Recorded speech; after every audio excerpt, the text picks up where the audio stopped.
CMR family mall ఇప్పుడు మన కేపీహెచ్బీలో ఫిబ్రవరి 10వ తేదీన ప్రముఖ నటి శ్రీలీల గారిచే ఘన ప్రారంభం. ఈ ప్రభుత్వం వచ్చిందో రాలేదో దివాలా తీసింది. ఈ ప్రభుత్వం దగ్గర చెల్లిగవ్వలేదు. ఈ ప్రభుత్వం ఎట్లా నడుపుతారు, ఆ పథకం ఎట్లా చేస్తారు, ఈ పథకం ఎట్లా అమలు చేస్తారు, మీ దగ్గర నగదేడుంది. వాళ్ళ ఆలోచన ఎట్లుందంటే అట్లా జరిగితే బాగుండు, వీళ్ళు దివాలా తీస్తే బాగుండు, ప్రజలకు ఏం అందకపోతే బాగుండు, ప్రజలు ఇబ్బందులలో ఉంటే బాగుండు అని ఉట్టి మీద పిల్లి శాపనార్థాలు పెట్టినట్టే ఉంది అధ్యక్ష. పిల్లి శాపనార్థాలకు ఉట్టి తెగిపడుతుంది అధ్యక్ష. అట్లనే 9.5 సంవత్సరాల అధికారంలో ఉన్న మీరు కనీసము 100 రోజులు కాకముందే రోజు పొద్దున్న లేస్తే ఈ శాపనార్థాలు ఏంది అధ్యక్ష? నేను మీకు గుర్తు చేయదలుచుకున్న అధ్యక్ష, వాళ్ళు అధికారంలో ఉన్నప్పుడు గత ప్రభుత్వ ఉద్యోగులు ఇక్కడ ఉన్నారు, బయట కూడా ఉన్నారు.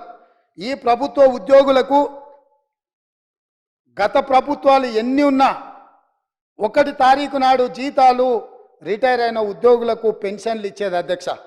కానీ గత ప్రభుత్వం 25 తారీఖు వరకు విడతల వారీగా ప్రభుత్వ ఉద్యోగులకే జీత భత్యాలు ఇవ్వలేనంత పరిస్థితి, ఆర్థిక సంక్షోభాన్ని కల్పించి మొత్తం రాష్ట్రాన్ని దివాలా తీపించి ఈ రాష్ట్రంలో ఉద్యోగస్తులకు జీత భత్యాలు ఇవ్వని పరిస్థితులు కల్పించి ఆ స్థితిలో రాష్ట్రాన్ని మాకు అప్పచెప్తే కష్టపడి ఆలోచన చేసి విధి విధానాలను సవరించుకొని మా ఆర్థిక మంత్రి, మా ఉప ముఖ్యమంత్రి బట్టి విక్రమార్క గారు కష్టపడి మొదటి నెల 4 తారీఖు లోపలనే జీతభత్యాలు ప్రభుత్వ ఉద్యోగుల ఖాతాలు వేసినాం. ఈసారి 1 తారీఖు నాడు ఈ రాష్ట్ర అభివృద్ధి కోసం, అభ్యున్నతి కోసం నిరంతరం పనిచేస్తున్న ఉద్యోగస్తులకు 1 తారీఖు నాడు జీతభత్యాలు వాళ్ళ ఖాతాలో వేసినాం. మీరు వారి క్లారిఫికేషన్లో మాట్లాడవచ్చు అధ్యక్ష, వారు ఏదైనా ఉంటే సో మేము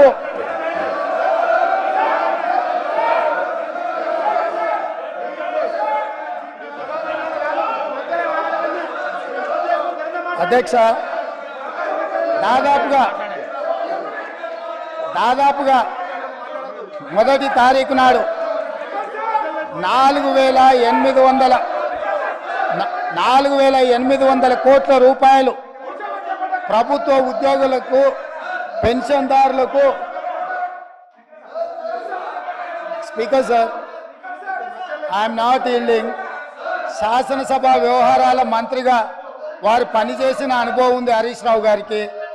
శాసనసభ వ్యవహారాల మంత్రిగా సభానాయకుడు నిలబడి మాట్లాడుతున్నప్పుడు కనీస గౌరవం కానీ పాటించాల్సిన బాధ్యత వారి మీద ఉన్నది.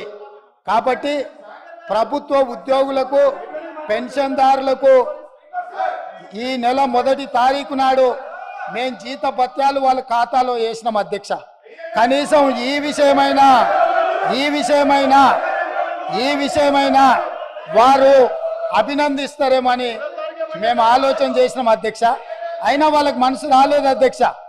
ఎందుకంటే ప్రజాస్వామిక పరిపాలననే వాళ్ళకు నచ్చదు. కాబట్టి వాళ్లకు అభినందించాలన్న ఆలోచననే రాలేదు అధ్యక్ష. అదేవిధంగా పదే రైతు బంధు గురించి, రైతు బంధు పడలేదని రైతులను నిజంగానే వీళ్ళు రాజులను చేసినట్టుగా ఇట్లాంటి మాటలతో ఇంకా భ్రమలు పెట్టాలనే ప్రయత్నం చేస్తున్నారు అధ్యక్ష. ఈరోజు నేను మీకు గుర్తు చేయదలుచుకున్నా అధ్యక్ష, మీ ద్వారా వాళ్ళకు కూడా గుర్తు చేయదలుచుకున్నా. ఆర్థిక మంత్రి అక్కడనే ఉన్నాడు, లెక్కలు ఇక్కడనే ఉన్నాయి. ఈ లెక్కలన్నీ నేను చెప్తాను, కాదంటే వారి అవకాశం వచ్చినప్పుడు మీ అనుమతితో వారు మాట్లాడమని అధ్యక్ష.